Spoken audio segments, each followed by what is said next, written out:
আসসালামু আলাইকুম, সবাইকে শুভেচ্ছা অভিনন্দন। মর্নিং ওয়াক শরীরের জন্য উপকারী জেনে অসংখ্য লোক ভিড় করে বিএম কলেজে।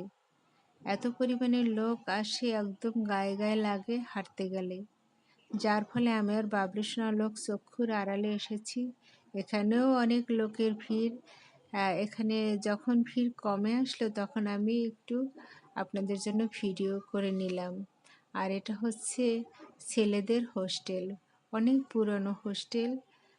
তারপরে এখানে অসংখ্য স্টুডেন্ট থাকে, অনেক স্টুডেন্ট পড়াশুনো করতেই থাকে, আর অনেক স্টুডেন্ট সামনে ফুটবল নিয়ে খেলা করে। আর এই যে সেই ঐতিহাসিক হোস্টেল জীবনানন্দ দাশ হল সরকারি ব্রজমোহন কলেজের। এখান থেকে অসংখ্য জ্ঞানী গুণী বের হবে ইনশাল্লাহ। এরা দেশ পরিচালনা করবে, এদের হাতে দেশের পতাকা উড়বে।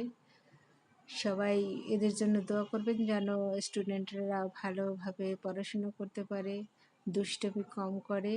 তোমাদের জন্য অনুরোধ রইল, স্টুডেন্টরা তোমরা একটু ভালো করে পড়াশুনো করবা যাতে সুন্দর করে দেশ পরিচালনা করতে পারো।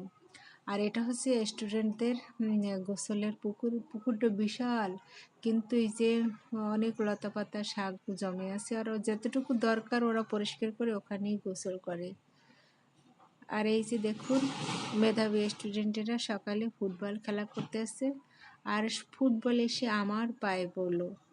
আমি ওদের সাথে পার্টিসিপেট করলাম। সবাই ভালো থাকবেন, সুস্থ থাকবেন।